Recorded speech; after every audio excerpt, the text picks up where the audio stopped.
Manso por la información deportiva a esta hora de la mañana, 8:32. Nos preparamos para hablar con nuestra amiga Liz Millán. Eso es lo próximo, nadie se vaya. 8:32, buenos días. El programa que me gusta, el que la gente disfruta. Todo en el programa está hecho para ti y también es para mí. Oh, para mí.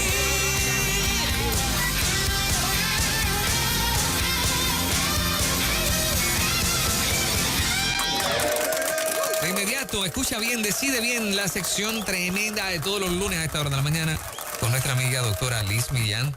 Buenos días, ¿cómo está Liz? Bien contenta de estar con ustedes aquí, de estar en sintonía con toda esa gente linda que siempre está pendiente a Nueva Vida, a En Ruta y al segmento Escucha Bien, Decide Bien. Qué bueno, muchas felicidades. Gracias, gracias. Ayer dentro de todo, ¿verdad? Las madres pasamos el mejor día que pudimos haber pasado dentro de las circunstancias y sé que fue lindo para muchas de ustedes, así que le felicitamos. Y hoy vamos a estar trabajando con el tema de la limpieza mental, de cómo seguirnos cuidando emocionalmente sobre lo que estamos viviendo, la pandemia y la cuarentena, ya hoy a 57 días. Ay, ay, ay. Son 9 semanas. Mucho tiempo. 57 van ya, ok.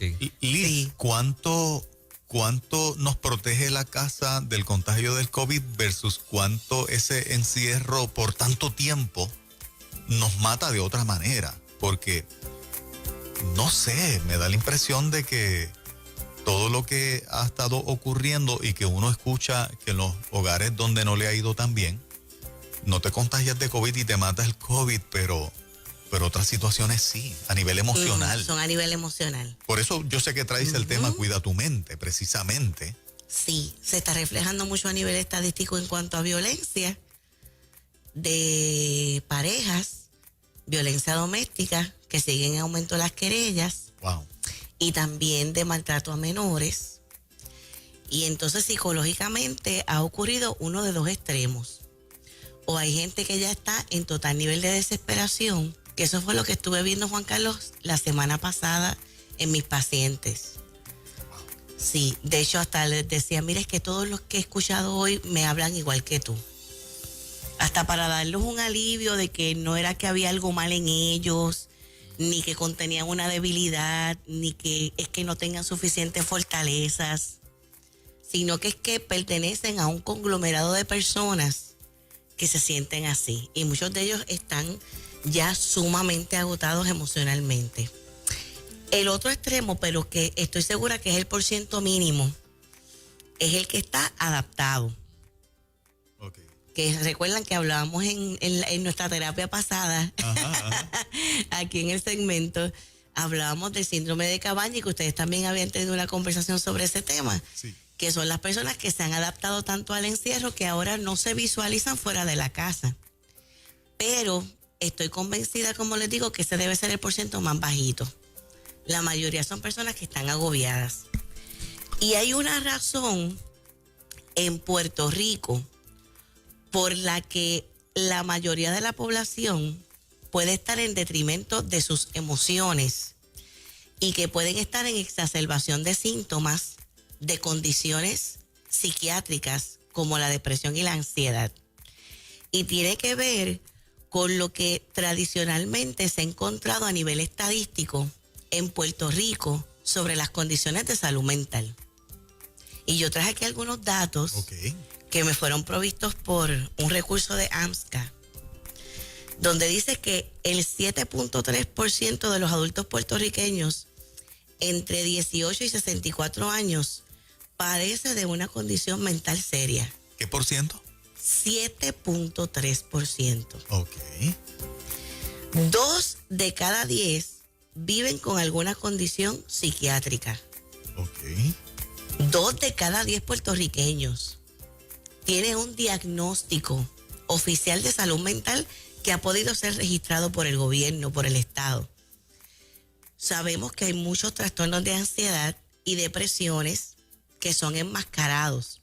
O sea que mucha gente los está padeciendo, pero nunca han tenido una experiencia diagnóstica.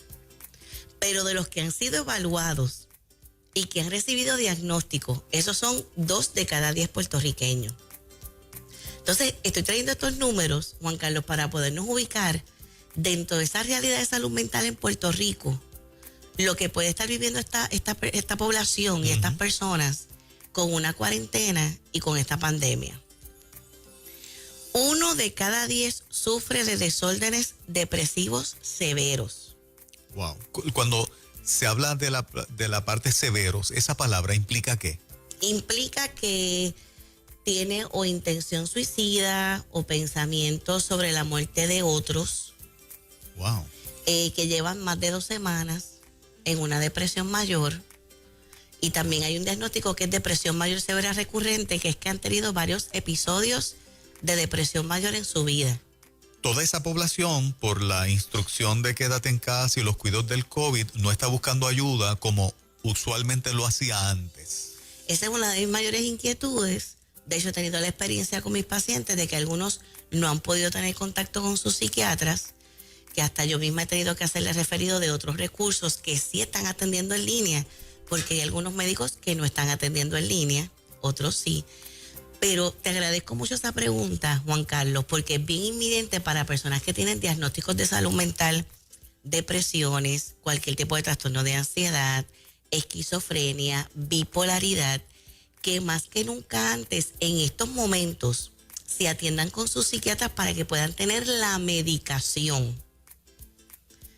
Muchos de estos psiquiatras que están atendiendo en línea envían directamente la receta a la farmacia. Y ahí el paciente puede ir a buscarla. Yo considero tu trabajo, junto con el de psicólogos y psiquiatras, tan importante y un elemento esencial. ¿Ustedes ya están autorizados a recibir presencialmente pacientes, Liz?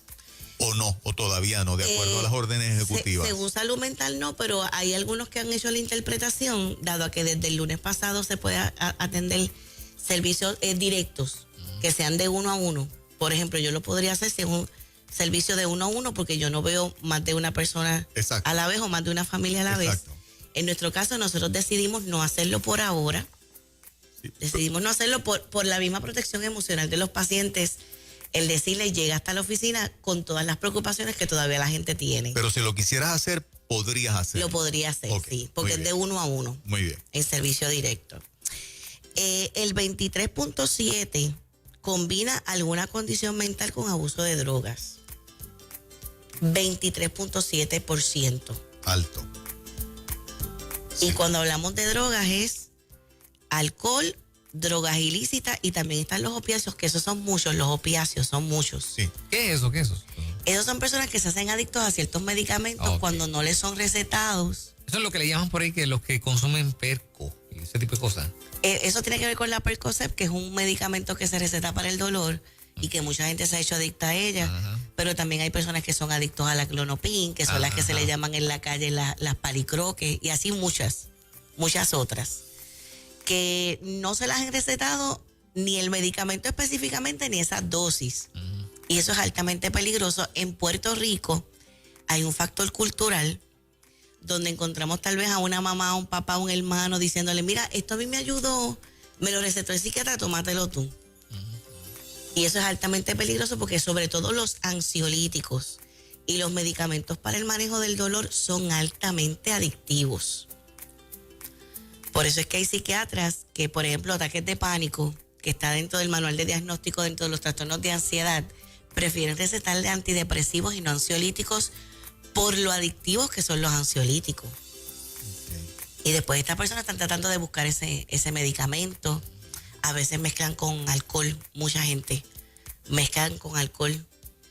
Y ahí encontraron en esta estadística de AMSCA que es el 23.7%. 4 de cada 10 con problemas mentales serios no reciben tratamiento de clase alguna. Prácticamente la mitad. Por la falta de acceso a los servicios. Entonces entendemos que en estos momentos, con la crisis que estamos atravesando, todo eso pues se agudiza. Las principales condiciones que afectan a los puertorriqueños son desórdenes de ansiedad, como la ansiedad generalizada. Esto es un diagnóstico. Son personas que tienen ansiedad todo el tiempo por todas las cosas, aún cosas que nosotros, ¿verdad?, viéndolo desde afuera sin ese diagnóstico decimos, pero ¿por qué se tiene que poner tan ansioso por algo que es tan simple? Pero eso es lo que le ocurre a estas personas. Los ansiosos es mucho más fácil que se hagan adictos a cualquier cosa. O sea, manejan la ansiedad o comiendo o con alcohol o con algún tipo de droga. O sea, si soy ansioso me va a conducir a algún tipo de adicción, te pregunto. Me parece que sí, porque es gente automedicándose para lograr relajarse. Inclusive se ha dicho que el consumo de la pornografía es parte como que de capear droga, o sea. Definitivo. Ok. Y ocurre en el cerebro lo mismo que si usaran droga. Wow. Exacto. y otras, ¿verdad? La adicción al juego, la adicción a la comida, la adicción a las compras, la adicción a una persona, que es la codependencia. Muchos de ellos sí pueden tener un trasfondo de ansiedad. Y gente que no lo sabe, porque nunca han buscado la ayuda precisa para poder detectar que eso es lo que les está pasando, que esa es la raíz del problema. Wow. Las compulsiones. Y la otra razón principal en cuanto a condiciones que tienen que ver con ansiedad, además de la ansiedad generalizada, son las personas que padecen de ataques de pánico, que esos son muchos, y eso sí te puedo decir que en estas últimas semanas ha aumentado en Puerto Rico, con el agravante de que antes de una persona le daba un ataque de pánico, pues inmediatamente iba al hospital. Sobre todo porque la persona que le da ataque de pánico tiene unos síntomas fisiológicos bien fuertes, por eso algunos sienten como que se van a desmayar o que les va a dar un infarto o que tienen algo gastrointestinal, algunos hasta llegan a desmayarse. Entonces llegan al hospital regular para hacerse una evaluación, creyendo que es algo biológico lo que le está sucediendo. Allí le hacen todos los estudios y descartaban y le decían, es un ataque de pánico lo que te está ocurriendo. Pero ahora la gente no quiere ir al hospital. Y aun cuando se identificaba allí en sala de emergencia que no era nada físico, sino emocional, le daban unos primeros auxilios en medicación para ayudarlo a relajarse, pero ahora la gente no tiene eso porque no quieren ir al hospital. Y más una persona que tiene ansiedad, porque uno de los síntomas de la ansiedad es el pensamiento compulsivo de que se pueden contagiar de alguna enfermedad. Wow. Qué complicado. Por eso quería mostrar esto hoy, porque sé que hay mucha gente que nos está viendo y gente que nos está escuchando o familiares que aman a alguien que se siente así. Es vivir un calvario permanente. O sea, tú estás en la vía dolorosa sin salir de ella todo el tiempo, emocionalmente hablando. Sí, Juan Carlos, por eso es que sentimos tanta compasión por los pacientes de salud mental. Wow. Eso, ¿verdad? Siempre nos ha despertado a misericordia. Hemos estado de lleno en el sufrimiento de lo que eso implica, porque lo vivimos en nuestra familia de origen, con gente que amamos y que fue importante para nosotros. Esta es la razón por la que mi hermano es médico y se hizo psiquiatra, y yo estudié esto y sentimos mucha compasión. Son personas que son bien incomprendidas socialmente. Damos gloria a Dios porque a nivel de iglesia ha habido toda una transformación de pensamiento y que se ha expuesto al conocimiento a las congregaciones y ha ido cambiando, pero también había muchos prejuicios a nivel religioso. Todo se demonizaba hace años atrás. Todavía quedan unas pinceladas, pero damos gracias al Señor porque eso ha ido cambiando mucho, porque muchos pastores, sacerdotes y líderes religiosos se han encargado de educar a su grey sobre este tema. Pero, por ejemplo, yo llegué a tener algún paciente esquizofrénico que le hacía reprensión de demonios. Wow. Y lo que tiene es deficiencia de dopamina en el cerebro. Okay. Y que necesita medicamentos antipsicóticos. Creemos en la oración, creemos en el poder de Dios, pero hay unas realidades médicas, claro, que no podemos ocultar, y estas personas necesitan apoyo. Yo me pregunto si en el proceso habrá habido gente, y si la hay serán poquitas, usted me dirá, que pues ante el miedo o la precaución no voy a atenderme mi situación porque no sea que me contagie al hospital o la oficina del psicólogo, psiquiatra está cerrada, y que en el proceso se hayan dado cuenta, oye, esto lo puedo manejar.